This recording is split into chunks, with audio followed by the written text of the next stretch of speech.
Last time, we talked about the saint, about all the types of holy man that have ever existed. Priests, monks, sages, fakirs, arahants, the Catholic saints, all these people. And really, especially the rare specimens, right? Those people who don't just happen to hold the title of holy man as a job description, but exemplify the holy life and seem to have actually conquered their worldly desires. The ideal figures, the founders of religions, Jesus, Gautama Buddha, the various martyrs of the Catholic tradition, or in Nietzsche's estimation, when it comes philosophically, speaking about how asceticism emerges there, Schopenhauer, or artistically, he talks about asceticism in Wagner, or in the example I used, Diogenes, as an example of somebody who's rejected all worldly things. And we discover in that exploration of who the saintly type is that the saint initially qualified for Nietzsche's idea of a higher man. However, as Nietzsche's thought continued to develop, he grew to see the central problem of Christianity to be that it sets this ideal of being too good for this world. It demands that we extirpate the passions or the drives rather than sublimating or spiritualizing or redirecting the drives. And so the saint is a decidedly anti-natural figure who condemns the natural world in favor of the world beyond, which is, in truth, nothingness. And this is a problem because Nietzsche is trying to affirm the natural world, and he sees this all as nihilism. And nihilism is, for Nietzsche, one of the great problems that we have to overcome. And so the priest becomes almost archetypally anti-natural. That's his means of transcending the natural world, is rejecting or negating it. And so that's all just to summarize the things we talked about last week. But the function that the priestly types all performed, which is remarkable, is that the holy man is an artisan of the soul. The saint gained power as a type because there was a utility in the ability to work with the raw material of the human psyche. The contemplative type works with the inner feelings of the people of his flock, of the suffering people who trust in him and who go to him as a means of deadening their feeling of suffering. And the priest does this by redirecting cruelty backwards, such that the person can vent their feeling of resentment. They vent this feeling, which is caused initially by powerlessness. They vent it by being cruel to themselves. And that allows the sufferer then to feel his power, and thus to deal with the resentment, which is underlying all of that suffering. And so the holy man performs this function in another way by crafting images of heaven, hell, the promise of eternal justice and imagined revenge. And so, remember Nietzsche talks about how the priest is a sick man. He's the supremely sick soul, but this is because his domain is the sick feelings of mankind, right? That's the same way you might need a doctor who's himself sick in order to treat sick patients. But in spite of the dead end that this priestly type is to Nietzsche, there's still something valuable in the innovation of the priest and the innovation that humanity gained by creating this type of person. So, for one, and perhaps the most important thing, is that it's the image of man's elevation. And even if it was entirely false, that still, the image of being elevated beyond the natural world still spurs man on to seek higher things, to invest value in something beyond ourselves. Now that beyond, in the case of the priest or the saint, was nothingness, right? Which is a problem. But the saint refined what we might call our metaphysical faculty of sight, or our faculty for metaphysical sight, however you want to put it. It trained our eyes to look for transcendent value. And so furthermore, the priest, he also introduces the idea of sin. So that damages man's psyche in Nietzsche's view. But nevertheless, sin is also another tool. It's another innovation through this implement of self-torment. It gives man a means of cultivating discipline. But what we're talking about today is perhaps the most important aspect of all this, is that by becoming an artist with the feelings of guilt and resentment as his, sort of the paints that he's using to dip into, color the palette of the human psyche, or however, I don't know what metaphor I want to use, but basically the priest forged the way into the human heart. He was the first explorer into man's psychology and showed that there are means of working with the passions, of deadening or of heightening or redirecting. And the priest may have done this for his own sick ends, in Nietzsche's view, but once the priest opened up this domain of power, there's no reason in principle why someone should have to hold to the priest's particular moral or metaphysical aims, or have to indulge in the same pathologies that the holy men did. And so out of the priestly classes comes the artist, the type of the artist. Now, this is to say that the artist himself is a variation or a development on the priestly type, which may sound strange, probably to many people, maybe even a little contentious. But I would first point out, historically, and in fact, I think we could say it's an anthropological truth almost, it seems that all the earliest works of art that we have are, generally speaking, religious works of art. Idols, fetishes, icons, altars, all of these, some of the most important and profound art, going all the way back to classical antiquity, throughout the Middle Ages and the Renaissance, it's all religious. Such that the further back you go, almost all the religious expression is artistic. I mean, we have some early scriptures, right, that are saved, but in terms of what survives, almost all the religious content that survives is artistic, and almost all the artistic content that survives is religious, such that as you go further back into man's prehistory, the more the two become inseparable concepts. And so we see a deep link in the arguments of the ancients, such as Socrates. He sees a link between the artist and the religious figure. In the dialogue with Ion, Socrates famously charges that what's happening to the poets when they give a performance or when they write a poem is that they're seized by a god or a muse, that this is the source of their poetry. The artist is someone who, quote, goes out of their mind, end quote, in communion with an otherworldly power. In the view of Socrates, a poet is no different from an oracular priest or a Corybantian reveler, right? I mean, we might even think outside of the Greek context of, the shamanic traditions of the world, which some anthropologists have suggested that the shamans are the first actors, because they, they would have understood it as wearing many masks of different spirits, right? But really, they were giving voice to various sub-personalities. And, in any case. So in modern times, we tend to oppose the figure of the priest and the artist, or see them as opposed. We think of a priest, picture yourself the mental image you have of a priest. If you're somebody from the West, you're probably thinking of a guy with a white collar, right? But it's somebody in an institutional structure, somebody with rigid beliefs, right? I mean, you have to be pretty committed to the ideology of the faith if you're going to be a priest. And so we think of the priest as somebody who's rigid and uncreative. He gets his whole worldview from a book. When you think of an artist, you bring to mind, what do you think of when you think of an artist? What is the association we have?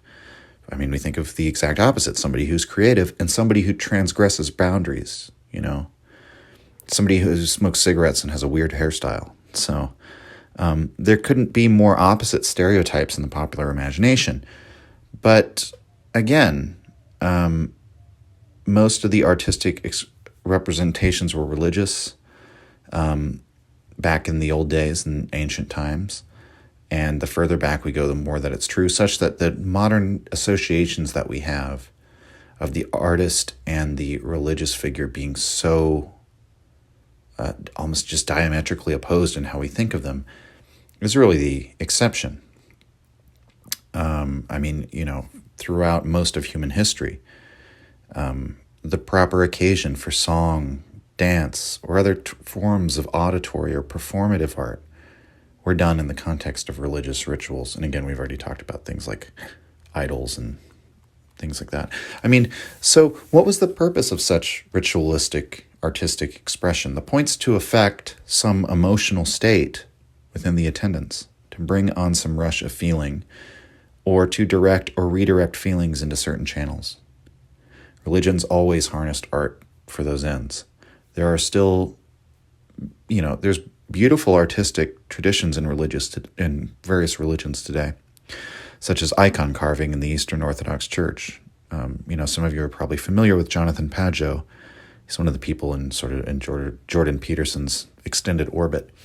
And he creates videos on YouTube, and he's an icon carver. And so we have an example of a religious artist in the public life in our own time still. And so religion still today finds value in art's ability to stir emotion or bring forth emotion. It's why if you go to a Catholic Mass, at least in the Catholic Masses I've been to, it begins with music, right? That's what's going on when you're filing into church. In particular kind of music, it's melodious, it sounds big, many layered harmonies, especially layered harmonies of voices. But that's different from what you'll encounter if you go to, say, like a Black Baptist church. You'll get a different style of music. There's obviously some similarities, like you'll get a lot of layered harmony of voices in that environment too. But both of those styles, even, we might think of both of those styles of music, that would be very different from your artistic experience that you could get from like a very conservative Southern Baptist church that might employ no music at all in their services. And so there's a reason for the artistic choices that are made by different religions and different religious sects. It reveals the different attitudes or feelings or temperament that the religion wants to nurture and bring out. And so in the earliest development of art, we see it emerge alongside religion as part of religious rituals, and it receives patronage of both the state and religion. And to my knowledge, in almost every large civilization on Earth, that's been the case. And over time, even though artistic expression never ceases to be part of the religious realm of human life, the various artistic disciplines begin to emerge into their independence, and eventually they're perceived as separate things, right? The sculptor, the painter, the musician, or whoever it might be, eventually becomes a secular figure that becomes separated off from religion, or they're not purely religious. With this development, for a long time during the period of the Middle Ages, for example, or even during the Renaissance, the artists still worked and lived under the patronage of the church and still made art within the bounds set by the religion and the broader culture. But with the very conception of secular artwork, of artwork that's not necessarily completely contained within the expression of some religious idea, that is, I would argue, where we get the true artist, the artist as a type, as his own type. That is completely distinct from the priesthood. And again, as I said before, in fact, it's only in the past handful of centuries that something like the idea of an artist unbounded from any institutional structure or any like religious morality or moral code or aesthetic boundary lines, that's only recently that's even conceivable to us. Art, independent of religion, it's a relatively new thing. Although, as always, history has its exceptions. Individuals and, maybe even whole cultures who had artistic types long before the secular artist appeared in, for example, Europe. History is never a neat linear pattern. I get all that. People always get touchy when you make any sort of generalization. There's always a well, actually, right? But just consider a figure like John Zorn musically, or the artist, the painter Zdzisław Beksinski. I'm not sure I'm pronouncing that wrong. Or the music of White House. The kinds of art we have today where people transgress every boundary, or produce things which are shocking or disturbing, or make art in defiance of any kind of coherent message or any kind of coherent meaning. So I would argue this phenomenon is so recent, it would have been inconceivable to most of humanity. And so we can scarcely understand how novel this is. We live in an age that is such an exception of exceptions. And so it can be very difficult, if not impossible, to conceive of what art used to be to human beings. And so it's notable. This was even a newer phenomenon in Nietzsche's time, right? And so it's easy for us to trivialize art today because we live in a time where art is treated by many as a form of mere entertainment. But if we consider the artist as somebody who is in touch with the raw material of the psyche and knows how to work with that material in order to produce, heighten, deaden, redirect certain feelings, we'll have to conclude that the artist is perhaps more powerful and more dangerous than we had initially judged him to be. The artist is an artisan of the passions, and as Socrates argued more than 2,000 years ago, such people, when unconstrained by the boundaries of society and culture, can unleash dangerous forces. But this is precisely what makes the artist such an attractive figure to Nietzsche. Perhaps the artist will provide exactly what we need to affect this reevaluation of our culture.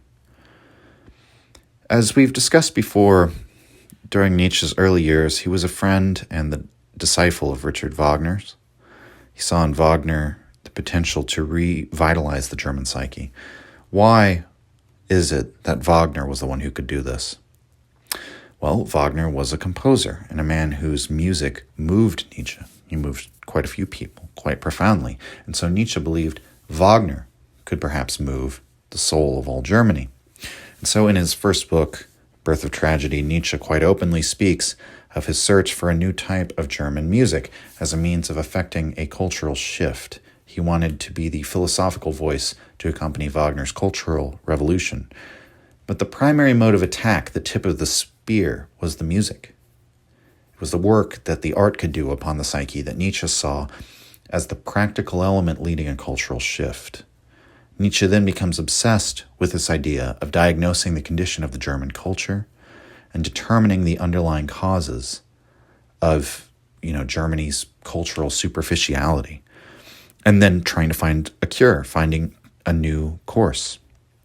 That's the overarching topic of his Untimely Meditations essays, and that is, as we mentioned last week, the essay where he exalts the artist set alongside the type of the philosopher as one of these three types in which nature makes a rare, almost impossible leap. And so what he says of the artist in that essay, or in the essay Schopenhauer as Educator, is that the artist offers a metaphysical end, an explanation to nature for itself, and thus this extraordinary type is a stepping stone to heightened self-consciousness.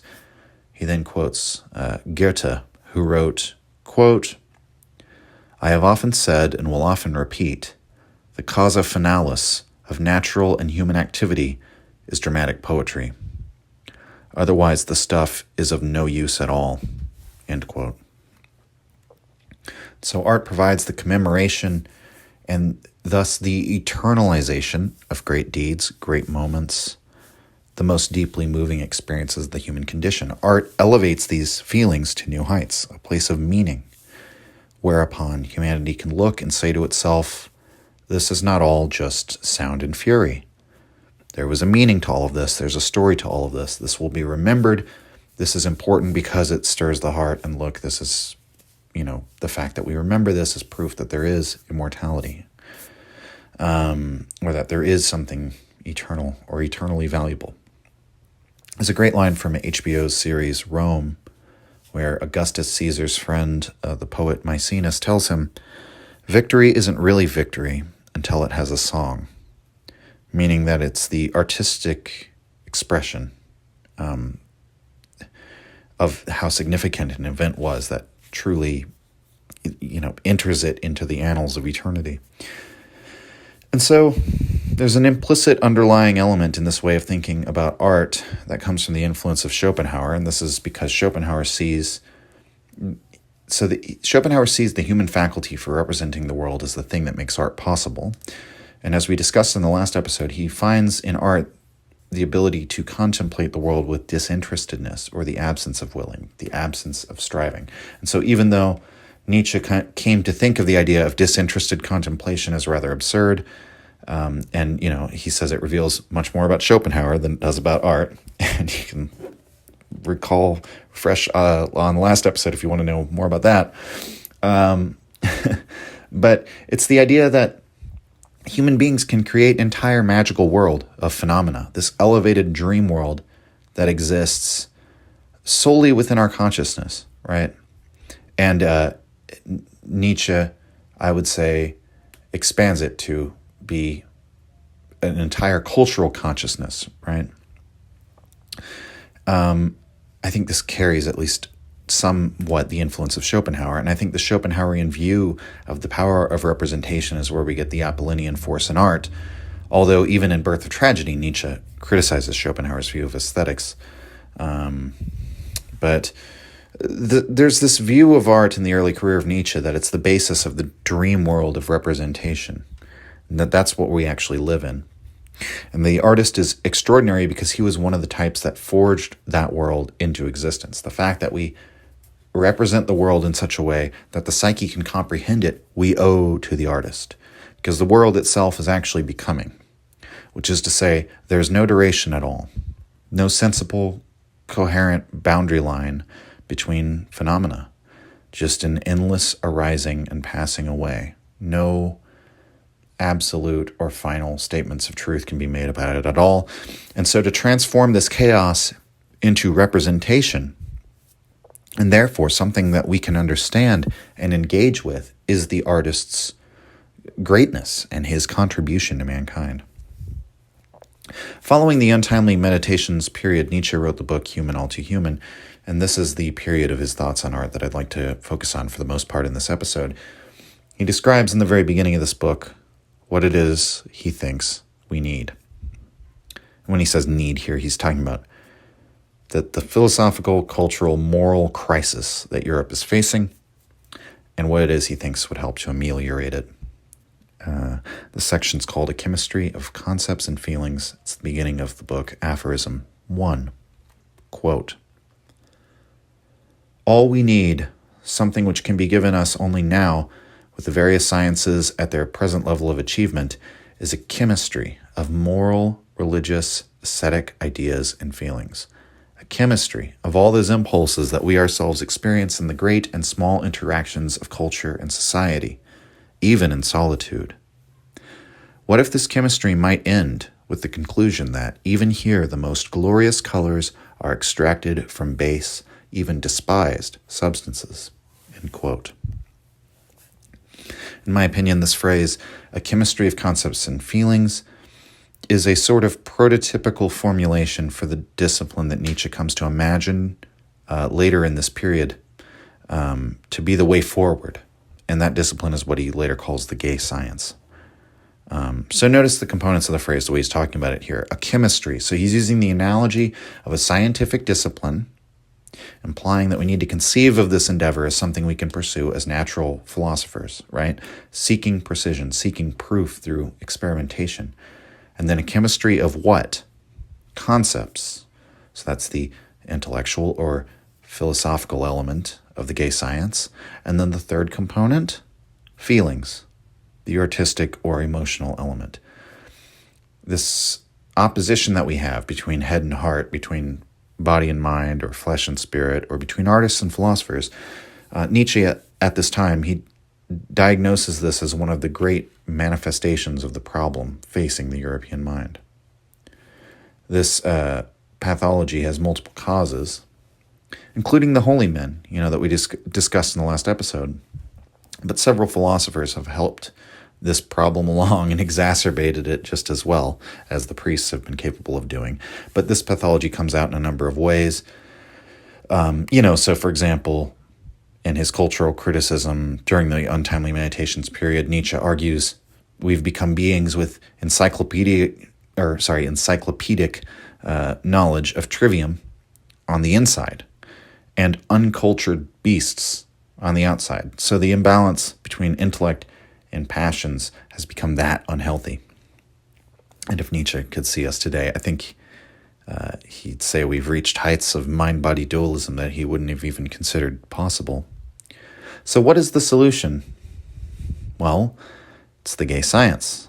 Or to put it in the form of an image, it's an artistic Socrates, a way of life that unifies head and heart. The only problem, as he opines at the end of the gay science, is that we may have so thoroughly set our instincts against our reason that mankind may have to be given a double brain, one that thinks instinctually and one that thinks in the rational context of the moral demands of society. And so presumably he's speaking metaphorically here and doesn't literally think it is possible to give mankind two brains, but it speaks to his doubts about a life embracing the way of the gay science, that it may be difficult, if not impossible. Nevertheless, we'll leave all that aside for now, because what's interesting to me here in this passage, as regards our exploration of what Nietzsche had to say about artists, is that Nietzsche sees one of the core elements in fixing the problem that is the botched nature of the European mind as being an artistic element. That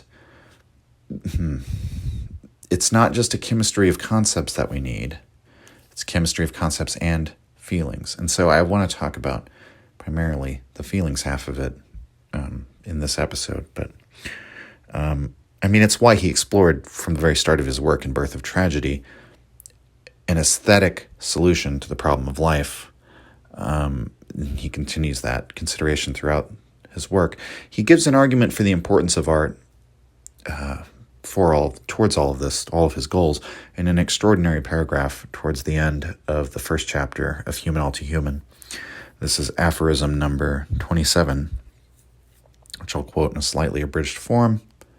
Quote, "In spiritual economy, transitional spheres of thought are indeed necessary occasionally, for the transition from religion to scientific contemplation is a violent, dangerous leap, something inadvisable.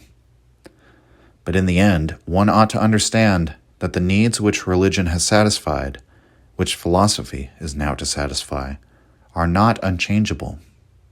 These needs themselves can be weakened and rooted out. Think, for example, of Christian anguish, the sighing about inner depravity, concern about salvation. All of these ideas originate only from errors of reason, and deserve not satisfaction, but annihilation. A philosophy can be useful either by satisfying those needs or by eliminating them, for they are acquired needs, temporally limited, based on assumptions that contradict those of science. It is preferable to use art for this transition, for easing a heart overburdened with feelings. Those ideas are entertained much less by art than by a metaphysical philosophy. Beginning with art, one can more easily move on to a truly liberating philosophical science." End quote. So it's worth noting again that in Nietzsche's later career, he was no longer convinced of the philosopher as the highest type, or as the ideal image for the advancement of mankind, which seems to be the way he's talking about the philosopher here, or a philosophy, right? Philosophy is the salvation we need to get from religion to the salvation of philosophy. So we need to get from the religious mode of thought that's been pioneered by the saints to a philosophical mode of thought, obviously pioneered by the philosophers. The utility of art is that it's the bridge from here to there, the middle stage. I don't think we should take this as a definitive statement about Nietzsche's view of the philosophers, because as we'll discuss soon in the following episodes, the philosophical type has its own limitations and its own fatal flaw even. But nevertheless, during this period, which is normally called the Free Spirit period, or the middle period of Nietzsche's writing, this attainment of a new type of science, the gay science, is effectively summarized as an attempt to create a new type of philosopher who would not have these fatal flaws. The faults of the old type of philosopher are really, as he lays them out, even from the beginning of his work, the flaws of Socratism, of scientism, and so on. And so an artistic Socrates is an innovation on Socratism that's not hostile towards art. But a more important aspect of this passage, Nietzsche suggests that the emotional realities that seem so real and unchangeable within ourselves are not, in fact, unchangeable. They can be rooted out, lessened, deadened, as we've talked about. It's the same work that the priest does upon the psyche. But here Nietzsche says that art is much closer to the sphere of religion than science or philosophy. Attempting to fill the emotional void that religion filled with metaphysical philosophy will not compare to art in terms of art's power for doing this, just as art can't compare to philosophy in terms of the conceptual content.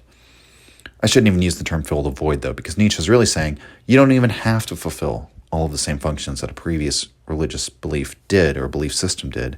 You could even use art to alter, we might say, what those needs are, to alter the underlying chemical composition of the psyche in order to make the need for those feelings obsolete, such as the Christian's inner sigh at one's own depravity. That can become obsolete. So Nietzsche's assertion here, I think, about our emotional states, our inner emotional states, linked here to religious feelings, the idea that these are not unchangeable is radical in one way and conservative in another. So the way it's radical is that this view sort of opposes anyone that would say that our conscience serves as evidence for some absolute standard of morality, or that the conscience is evidence that God's law is written on man's heart, or what have you. Nietzsche says, no, the kind of moral or religious feelings we have are changeable. And so he also disagrees with those who believe in some sort of essential human nature. On the other hand, even if our passions are malleable, Nietzsche says something conservative insofar as you cannot just up and replace religious feelings with dispassionate scientific observation or with abstruse philosophical principles. Yes, human beings are changeable, but you need something to do the work of changing them. And that this is a process. It's not just a spontaneous thing that happens. And it's a process that what he's trying to get at here is that maybe we can perhaps measure, refine, maybe even perfect this process, which is what it means to make it scientific, to do it through experimentation and empiricism. And so making the artist, all of this makes the artist essential to us if our goal is to transition mankind from a mythological state of mind into a scientific state of mind. And I would argue modernity has been shockingly bad at doing this for a number of reasons, most of which are probably beyond the scope of this episode, so we'll move on. Just to use an analogy, we talked about alchemy a little bit in our episodes on eternal return, just a tiny bit, but I think Nietzsche is using the metaphor of chemistry here. Alchemy is actually a superb metaphor for understanding how he sees the development of art. Alchemy was a prototypical form of science, which incorporated elements of esoteric religious ideas. The fundamental dictum of the alchemists was, as above, so below. What this means is that the alchemists believed that there was a direct correspondence between spiritual forces and material forces, that the relationships between spiritual forces and the relationships between material forces are in some way analogous. The laws that govern the heavens are analogous in some ways to the laws that govern physical reality. Such that upon the revelation of some spiritual truth, you could use this to inform your understanding of the physical world. And conversely, if you uncover truths about the physical world through the empirical sciences, those truths are also revelations about the spiritual world. It's a very fascinating idea. And so in alchemy, there are therefore all these correspondences between, the planets of our solar system and the various metals, or between a type of metal and a given emotional state or type of substance, right? Or between the psychological and spiritual work of one's religious development compared or made analogous to the process of creating new substances and materials. And so this prototypical spiritual science was practiced for thousands of years, mostly in secret, but nevertheless, alchemy led to a number of scientific discoveries that we use to this day. The modern process of distillation was created by alchemists, for example, and so as a result of that, in the word alcohol, we have an etymological connection to alchemy. They were the first chemists, but they didn't work off of a version of the scientific method that we'd recognize today. but it was a variation on it, we could say, that incorporated the spiritual. There's a very fascinating lecture about the proto-scientific side of alchemy that I have a link to in the description, which may help to change your view of it. If you just think of, when you hear alchemy, it's like, oh, that's a bunch of bunk. As a matter of historical fact, we just owe many scientific discoveries to the alchemists. Now, what is it that the spiritual truly is, right? Spirit, Geist in German. We can say in naturalistic terms refers to the mind, and thus that spiritual truths or the insights into a spiritual world that the alchemists gleaned were actually insights into their own psychology. And so Carl Jung interpreted alchemy as containing an element of proto-psychology. The way this works, to put it into perhaps oversimplified terms, is that we can see the experiments in, these primitive experiments in chemistry, basically, that the alchemists did as a sort of Rorschach inkblot test. The same way that the night sky is a type of test as well, in that same way.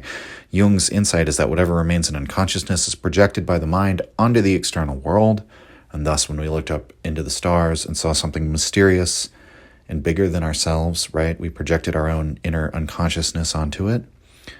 We looked up in the stars, we see ourselves, right? So we might imagine that in his lab, the alchemist watched and stirred and kept a vigil over the metals or substances. He cooked over his fire and stared into the mixture as he worked. And this is a person who thinks he lives in a world governed by spiritual laws and a divine metaphysics, and that the material world is just a expression or a manifestation of the laws of that world. He's a soul in a world of mere appearances.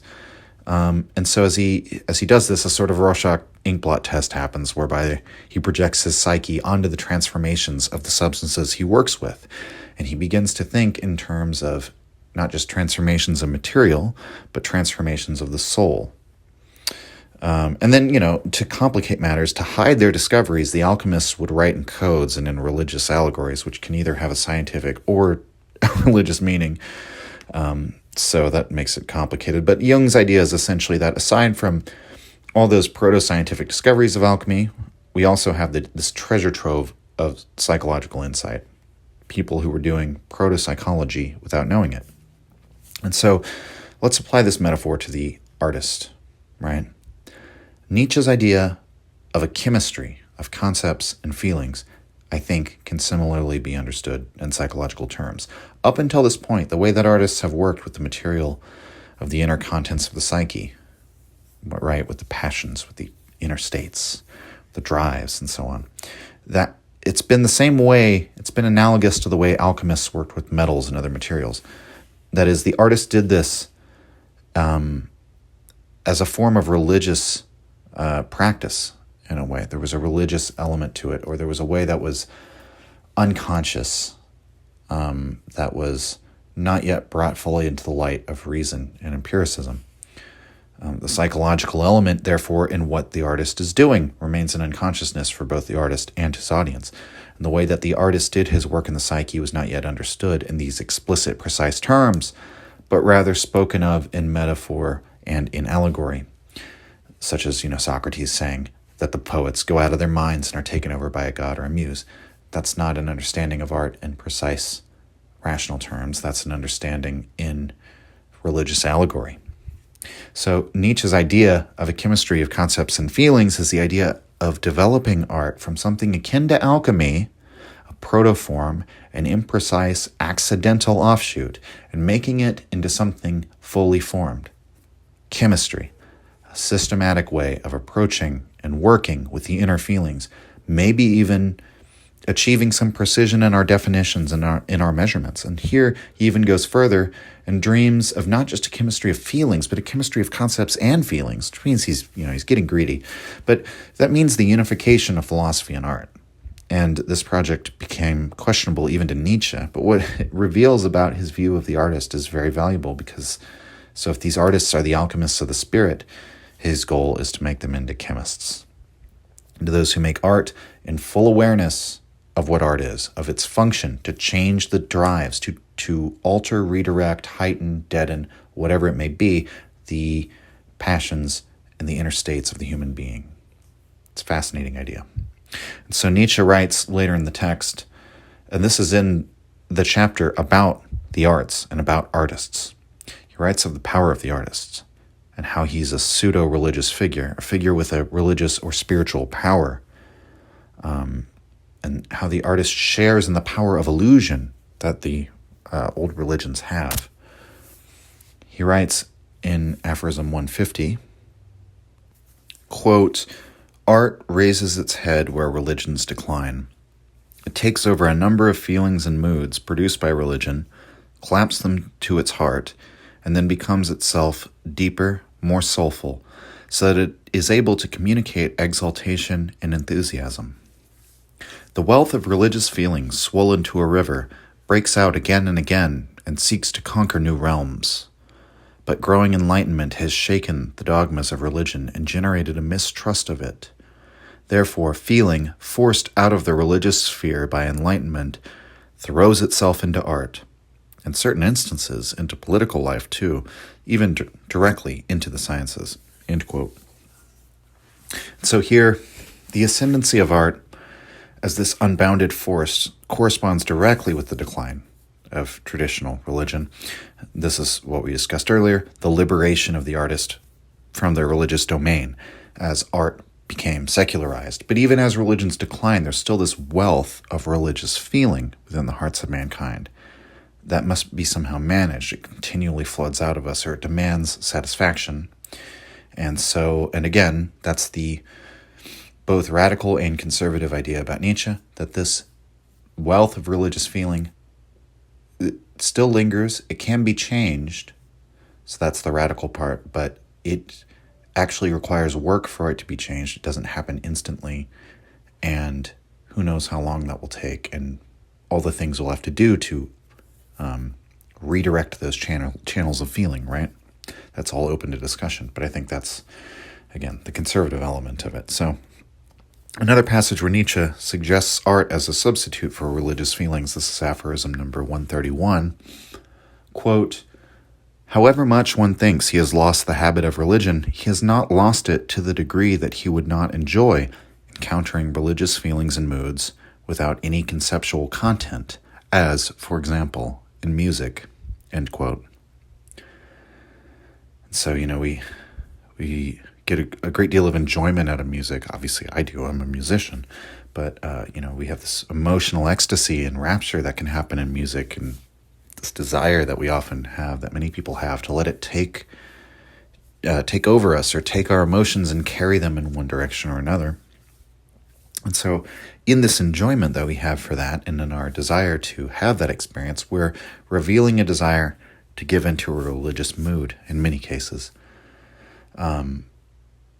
You could even say we're hungering for something that we developed a taste for only over millennia of engaging in music as a form of purely religious expression and purely as religious artistic revelry. And so, even though, again, Nietzsche thinks art is so powerful that it can even break up, redirect, change, or uproot these habits of thought, or habits of feeling, it's more accurate to say, he's not blasé about, about the fact that this is a serious thing. Like, this is how powerful the oldest psychological habits of mankind really are. It's not a trivial thing to change the habit for indulging in religious moods. And art will have to do the work if it's ever to change. And so, moving on, another passage on more or less the same theme is one in which Nietzsche even includes the free spirit among those who are in need of art and the medicine that it provides for the soul. This is aphorism number 153, quote, "We can understand how strong the metaphysical need is, and how even nature in the end makes it hard to leave it, from the way even in a free spirit who has rid himself of everything metaphysical, the highest effects of art easily produce a reverberation of a long silenced or even broken metaphysical string.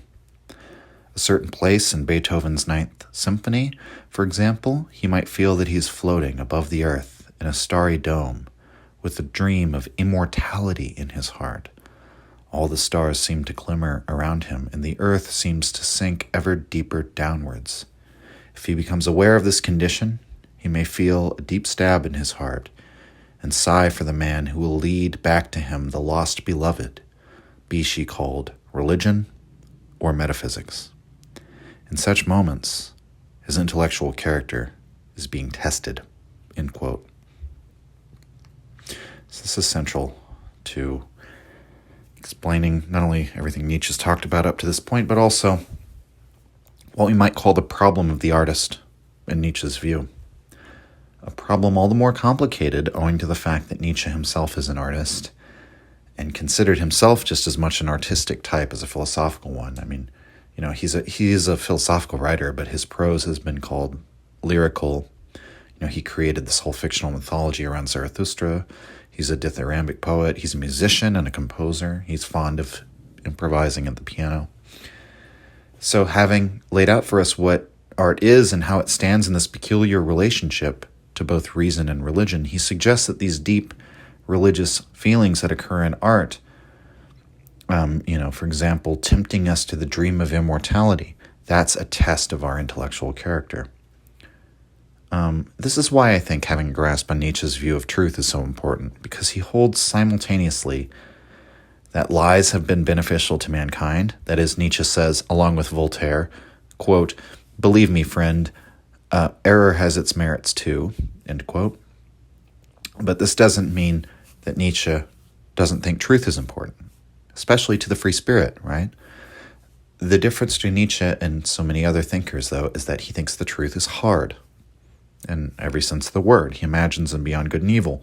One day, the strength of a spirit will be measured by the degree to which it can tolerate truth without having it muffled, sweetened, or falsified. And so, the degree to which you can tolerate the truth without falsification is the degree to which you have mental or emotional fortitude, and that's what's being tested. It's worth noting, at different points in his career, and even different points in the same book, you can get a different impression of what Nietzsche's attitude is on whether we ought to follow the truth wholeheartedly and kill all illusions, or whether we free spirits ought to have our lies and illusions just as well. For the time being, however, I think we don't have to come to a final position on that. Let's just simply consider the dangerous proposition upon which Nietzsche's evaluation of art is based. Nietzsche is implying that art is a form of dishonesty. And he has a number of passages where he makes this allegation rather clear. We could begin with, let's look to aphorism number 151, quote, "Meter lays a gauze over reality. It occasions some artificiality of speech and impurity of thinking. Through the shadow that it throws over thought, it sometimes conceals, sometimes emphasizes," end quote. So, lyrical compositions within poetry, these lend themselves to artificial speech and impure thought. What does that mean? It means something more than the fact that people don't speak the way that they speak in verse. Obviously people don't use iambic pentameter in common conversation. But there's something deeper here, because Nietzsche mentions impurity not only of speech but of thought. What he means is the very music of poetic language, the rhythm, the emphasis, the pacing. It's there to emphasize certain things and hide other things. That's what the function it fulfills. And so here Nietzsche argues the very artistic process doesn't present the objective truth. It heightens certain aspects and makes others merely fade into the background. This is similar to the concerns, or the types of concerns that many of the postmodernists would raise about language in general, many decades after Nietzsche wrote. But so art exists where we create representations of the world out of our emotional and intellectual, you could say our prejudices, if we wanted to be cynical about it. By interpreting and dealing in half-truths, the artist deceives. And so Nietzsche argues further in aphorism 146, bringing out, therefore, this contradiction between his own artistic side and his cynical, skeptical attitude as regards philosophy. Quote, "When it comes to recognizing truths, the artist has a weaker morality than the thinker. On no account does he want his brilliant, profound interpretations of life to be taken from him, end quote. And so for all these reasons, these charges sort of culminate in a couple things. So one of the things is that Nietzsche calls the poet a backward-facing type throughout the section on art. The poet and other artistic types is dangerous because even though we need poets and artists in order to redirect and deaden and deal with all these old religious feelings, for example, the poet might just as well end up amplifying and exacerbating those feelings. So poetry is not good in and of itself, right? It's like all tools. It's like all weapons. It depends on how it's used. The danger is always that the artist is not really of a kind with the philosopher, and then in the end, the artist will end up giving in to the same flights of fancy as the old religious people and end up reifying the old religious feelings rather than rooting them out. So this is in aphorism 148. Quote, "Poets help the present acquire new colors by making a light shine in from the past. To be able to do this, they themselves must in some respects be creatures facing backwards, so that they can be used as bridges to quite distant times and ideas, to religions and cultures dying out or dead."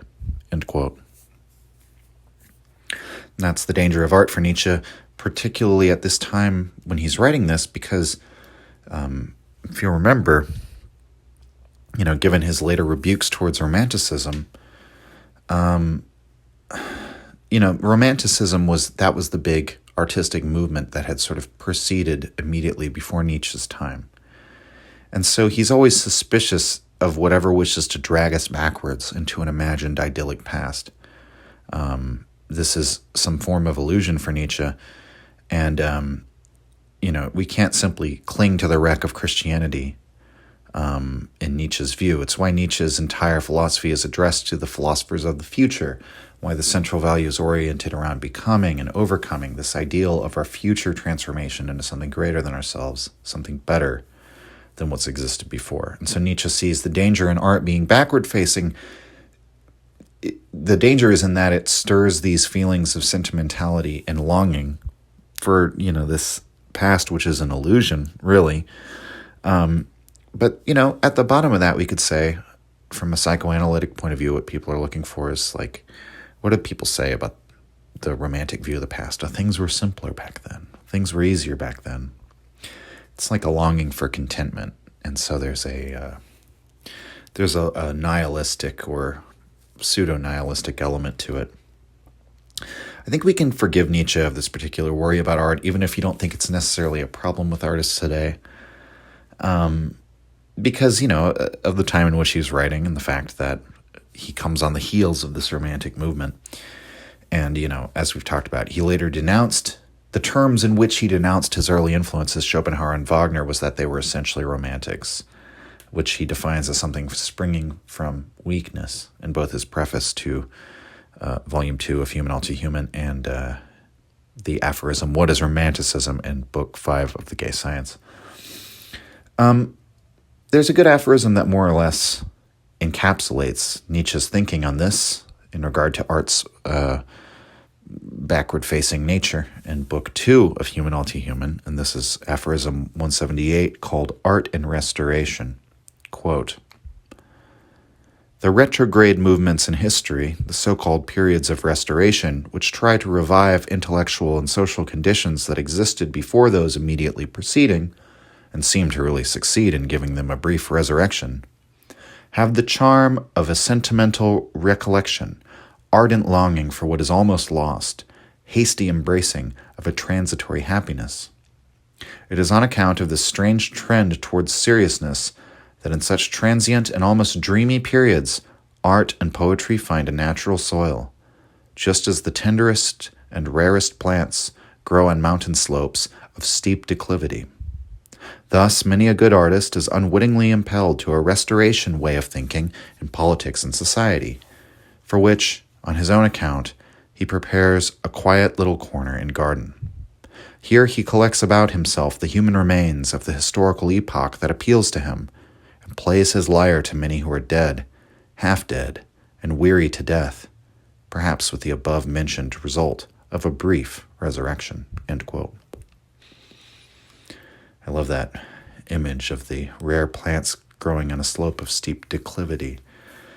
Great art arises when things are going downhill fast, we might say. And so this relates to what we've discussed in past episodes, such as, for example, we talked about John Glubb's essay, the theory that in the natural life cycle of nation states, there comes a period that coincides with decline and growing internal dissolution of the empire, in which the decaying or collapsing empire produces this abundance of great art and great cultural productions. And so Nietzsche here suggests it's only natural that the artist, the person who gives a representation in objectified form, right, who works with the drives and the emotions, it makes sense they'd become backward-facing and long for this lost age, because that will be his way of producing some transitory happiness in the midst of the unhappiness of being and living in a transient period of history, in which a society or culture is being destroyed and ways of life are destined to be destroyed or uprooted. And so it's another reason to always remember that art is a form of illusion or deception, that the artist does his work in response to the conditions of the age, and the artist is a product of decline. So that's how Nietzsche sees romanticism and why artists are always attracted to it. And I think even though most people in the arts would probably claim to be non-romantic these days, because obviously, the trendy thing is to be in favor of some futurist utopia. Most of us artists these days imagine a utopia more along the lines of Star Trek, like the fully automated gay space communism. I think more artists than would like to admit it have a Luddite streak, or have like a back to the earth streak. A lot of people believe that because of climate change, we'll have to downshift our level of technological sophistication and get rid of all these luxuries and comforts and part with modern life. And I think there's a lot of people who talk about this in terms that suggest they're even looking forward to this. There's a lot of shows and movies in pop culture, for example, that show these idyllic societies at a lower level of technology, especially in a post-apocalyptic setting. So it's all going to be okay. We're going to get to go back to the land and go farm again. The people with this kind of sensibility, which I'll admit, I share it to some degree myself. But I always think of the book Zen and the Art of Motorcycle Maintenance, where Robert Pirsig, the author, main character, the narrator, he's on a motorcycle trip and he has some friends with him who are a couple. And this couple, they fundamentally just don't like or understand technology. They're, the big thing, the example that he uses in the book is that, his friend, I think it's it's been a while since I've read the book, but he gets a BMW, this motorcycle that he's super proud of. And there's a part that needs to be replaced, and goes over to Pirsig's house and he's talking to him about it. And Robert Pirsig's like, oh, I know exactly what you need. And he, machines off, he slices off the end of a Coke can, right? So that he can get the metallic disc, and he cuts it down to the right parameters. And he says, this little metallic disc, it's it just so happens that what's in a soda can has all of the metallic composition you need that would be perfect for this part you need on your motorcycle. I don't remember what the name of the part is or what it does. He basically says, this makeshift part I just made, this is the perfect quality part that you need. And his friend, he just writes of how his friend has an aversion to this, that there's just something wrong, that he's like, no, I'm not going to let you put part of a soda can. He doesn't see the part, right? He just sees a soda can. And that there's a disconnection that his friends have from technology, that that he would rather pay somebody to work on his motorcycle than work on it himself. That and because he pays people to do all of that technical work, all the work with the technology that he uses and relies on, he doesn't really understand that technology. And things like Pirsig presenting him with a makeshift part that in Pirsig's, according to what Pirsig claims, is this would be the perfect part. I made you the perfect quality part for what you need.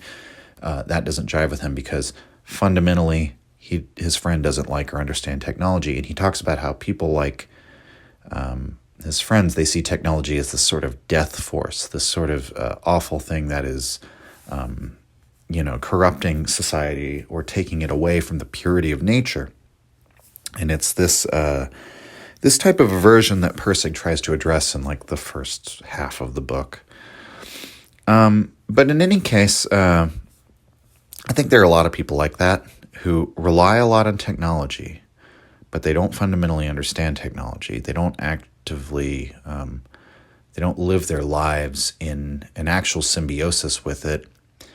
And so technology becomes this sort of threatening, mysterious, difficult to understand thing. It's just this abstracted death force. I don't know if that takes us too far off the track. I guess it's a long-winded way of saying I think there are plenty of people around who are creative, artistic types, or maybe temperamentally more liberal or open types, who are backward-facing even today, who don't, they don't have an interest in, understanding the technical or the practical side of technology. And again, I'm not trying to be just critical, throw criticism at other people. All of this applies to me and in many ways as well. Okay, so what else? So another theme throughout the whole work of Human All Too Human, which Nietzsche applies to art as well, is that of a general opposition to the idea of the sudden breakthrough, or what we might call like a miraculous shift or the miraculous change, the thing happening as if by magic. Nietzsche believes that often the sudden appearance of something tricks us into believing in spontaneous changes, uncaused causes, miracles. But often what's actually happened is that under the surface, small changes have been accumulating, aggregating for a very long time. You could think of fault lines grinding against each other, or pressurized surge of magma upwards causing a volcanic eruption. To us here on the surface, such events seem sudden. And so to people in ages past, things like volcanic eruptions seemed like divine or evil events caused by chthonic forces. They wrote mythological stories explaining things, such as volcanic eruptions, in that kind of language and conceptual framework, right, as the work of the gods. But in truth, if one could see what was going on under the surface, before, for example, an earthquake, they know the fault lines had been grinding against one another for a very, very long time. Longer than humanity's even been a distinct species, those fault lines have been grinding against each other, and eventually this violent shift in the fault lines happens, but that's just a result of the slow, gradual process, the effects of which only seem sudden when they emerge onto the surface. Nietzsche sees much of our awe at the grand ideas in religion and grand philosophical ideas in great works of art as a result of the same awe at apparent spontaneity, something which seems to happen as if by magic, and which we don't really understand the causes of. We don't see the causes. And so when Michelangelo produces the David or the ceiling of the Sistine Chapel, we mere mortals look at this and say, what a work of genius. We don't understand how human hands could have produced something of this level of greatness, and thus the concept of genius implies that something like magic is behind all great art, that genius means etymologically something akin to a spirit or a genie or a god within you that moves through you in the manner of the muses moving through the poets. Now, in his untimely meditations period, Nietzsche kind of embraced the idea of genius. He writes, like more or less in agreement with Schopenhauer, that genius is the force that really produces great artists. This is why only the rarest specimens emerge to produce great works of art, right? But in Human All Too Human, I get the impression that if Nietzsche does still believe in anything like genius, it's a radically different conception from that of previous conceptions of it, such as that of Schopenhauer. And so he doesn't think genius is spontaneous. That's I think the key thing that he discovers. This is cleared up if we consider what Nietzsche thinks of the human being as. We're a collection of drives. The passions, the feelings, these are primary, and the conscious narrative that we author is a superficial skin. And so, of course, when we engage with our creative and our artistic side, much of which comes from the unconscious, it comes from the passionate side, we're engaging with elements of our being which are not encapsulated by the ego consciousness's idea of the self. And so in ages past, when seized by creative inspiration, which really means a drive or a passion expressing itself artistically, we called that a god or a muse. And so Nietzsche agrees with that picture, but he modifies it in light of his naturalistic understanding of human beings, and so he rejects the miraculous or the spontaneous nature of a drive manifesting itself in this way. He thinks that the artistic drives, just like all others, are something shaped and formed gradually and slowly. He describes this in Human Anti-Human. This is back in Book 1, Aphorism 156. Quote,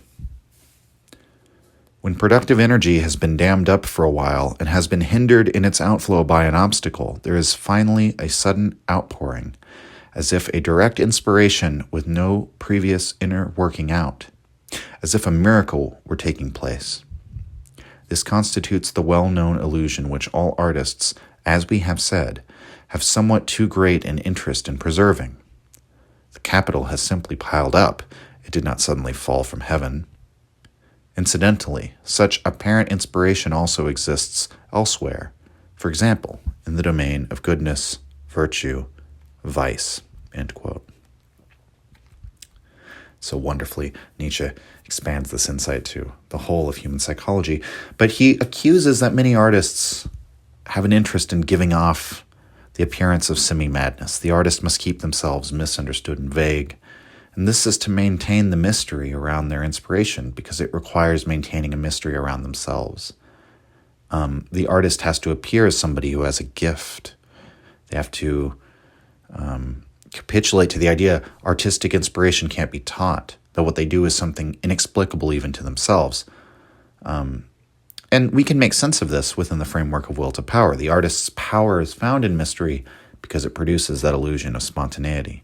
And therefore, the artist will consciously or unconsciously cultivate that sense of mystery. And so much of the mystique of art is involved in hiding things, keeping the awareness of what the artist is or what the artist does unarticulated, only seeing the awe-inspiring final effect. This is emblematic of how art works in general, actually. Art's primary tool for creating its illusions is incompleteness. We could even say that's the difference between a scientific representation and an artistic representation. If we had to make reference to as few concepts as possible in explaining the difference between those two, we might say the difference is the conscious incompleteness of the artistic representation. This incompleteness has a purpose. It's the very reason for the artist's existence. Incompleteness is how certain feelings are emphasized and others deadened. Incompleteness it's the very essence of the chemistry of the spirit.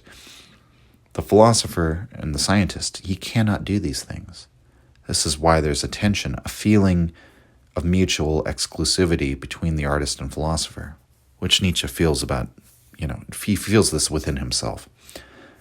But he writes about incompleteness in Aphorism 199, entitled "Incompleteness as an Artistic Stimulation," using the example of how incompleteness in a eulogy at a funeral is preferable to a complete account of the person's life. Quote, "One needs precisely a stimulating incompleteness as an irrational element that simulates a sea for the listener's imagination, and like fog, hides its opposite shore, that is, the limitations of the subject being praised." End quote.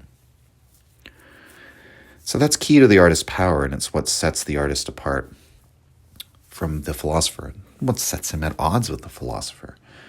And Nietzsche ruminates throughout this whole section of aphorisms on art,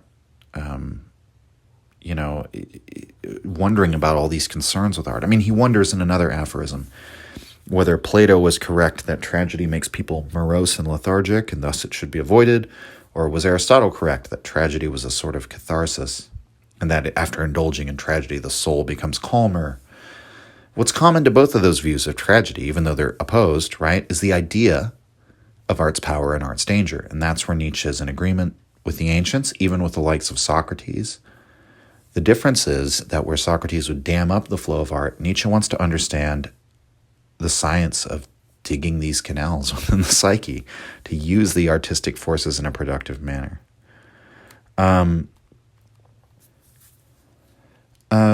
It's worth looking at where Nietzsche talks about art in positive terms, having talked so much about deception and danger and all these things with art.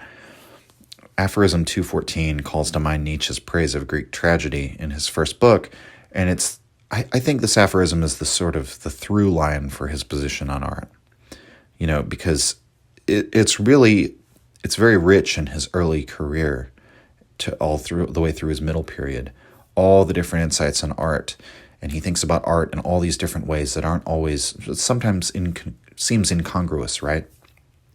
But starting through the beginning of his career, Birth of Tragedy, through the Untimely Meditations essays, and into these considerations we've been looking at in Human, All Too Human, and then his search for the gay science in the books to follow, which is that unification of art and philosophy. This aphorism here, 214, connects these dots for me. It's called The Ennobling of Reality. Quote, because men once took the aphrodisiacal drive to be a godhead, showing worshipful gratitude when they felt its effect, that emotion has, in the course of time, been permeated with higher kinds of ideas, and thus, in fact, greatly ennobled. By virtue of this idealizing art, some peoples have turned diseases into great beneficial forces of culture. The Greeks, for example, who in earlier centuries suffered from widespread nervous epidemics, similar to epilepsy in the St. Vitus dance, and created the glorious prototype of the Bacchante from them. For the health of the Greeks was not at all robust. Their secret was to honor illness like a god, too, if only it were powerful. End quote. So the Greeks, who believed in the master morality, they believed that what is deserving of worship is what is powerful. What the gods represented were, in actual fact, strong feelings, or a state of mind that would grip people. The most powerful of these feelings became known as gods. They were worshipped not because they did good things, but because of their power. That's what makes the god good. Gods aren't good because they do good things. That's a modern way of thinking about it. They are powerful, therefore they're good. A way to put this into modern thinking that maybe we can get some utility out of in our lives. The necessary facts of existence and the necessary facts of human nature are things you have to accept and live with, and even learn to propitiate, if you're saddled with some vehement drives, right? So to put it simply, you are who you are. You have the desires that you have, and you have to deal with that fact, like it or not, whether your desires are moral or immoral. Under such a model in which one accepts everything powerful, everything that moves the self, as a necessary force, even illness, even debilitation, even epilepsy, as he talks about, one might conclude the proper relationship one ought to have with these inner states is to worship them and treat them with reverence. Find a way to contextualize them in their proper place and show them respect. So we see here self-identification that Nietzsche feels between himself and the Greeks. The Greeks, the way he describes them here, they're not at all healthy, but prone to bouts of debilitating illness. Through art, they reevaluated that state of affairs into a life that was eminently beautiful and desirable. And so we may notice that Nietzsche is not just describing the Greeks there, he's also describing Nietzsche, a person prone to bouts of debilitating illness, who's able to nevertheless reevaluate his life into something he can affirm. And so, in the Western mind, influenced by Christianity, sexuality was extirpated. Illness was reinterpreted as basically the suffering which is due to sinners. Strong drives like sexuality, that's a thing to be delivered from. And that was art's doing as well, as much as religion, insofar as all religion uses art to achieve its ends. But Nietzsche's saying we also have the example of the power of art to ennoble life, to ennoble all the drives or the states of life. We can use art to justify life. We can turn art away from the task of conjuring up the old metaphysical or theological feelings which are anti-life.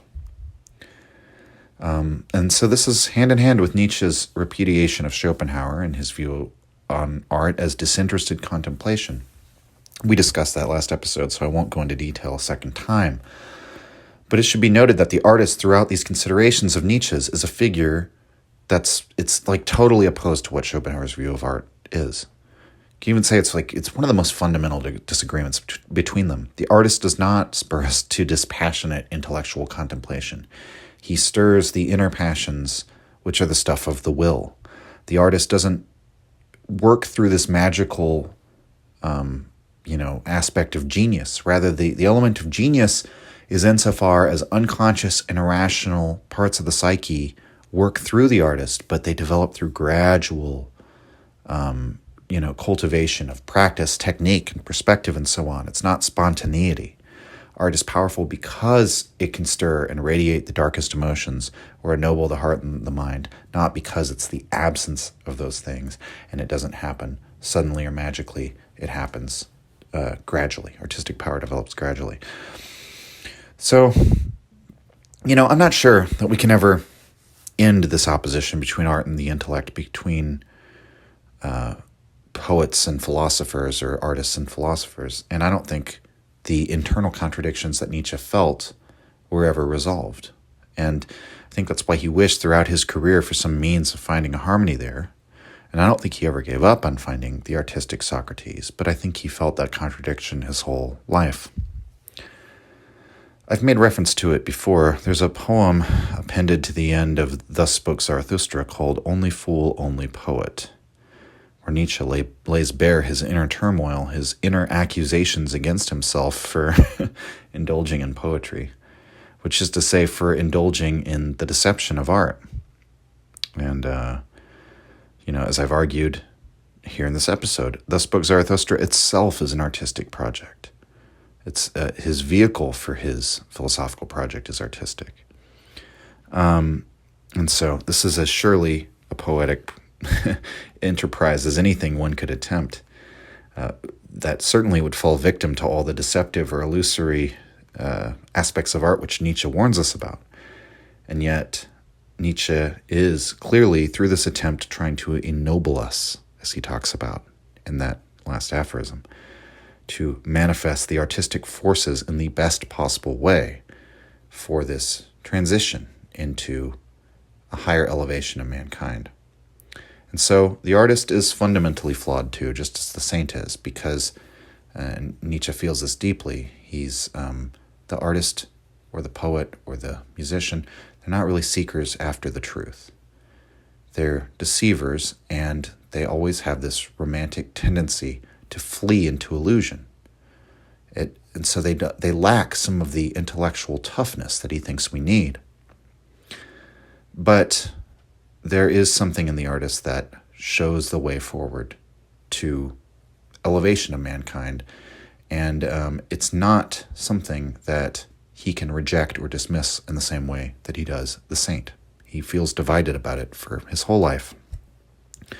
So we'll end. I'll just read one little section of it, but he writes in this poem, Only Fool, Only Poet, quote, "The suitor of truth, you, thus they mocked me. No, only a poet, a cunning, plundering, stealthy beast that must lie, that knowingly, willingly must lie, lusting after prey, colorfully masked, self-shrouded, prey for itself. This, the suitor of truth, only fool, only poet, merely speaking colorfully, from fools' masks shouting colorfully, climbing about on deceptive word bridges, on misleading rainbows, between false heavens, rambling, lurking, only fool, only poet." End quote. Well, that's all, everyone, for this week at least. Next time we'll complete the trifecta and talk about philosophers. Until then, signing off. If you enjoyed the Nietzsche podcast or found it helpful, you can visit us and support the show at patreon.com/untimelyreflections. The link is in the description. Or just share the show with any of your friends that you think might enjoy it or on social media. Thank you for your support.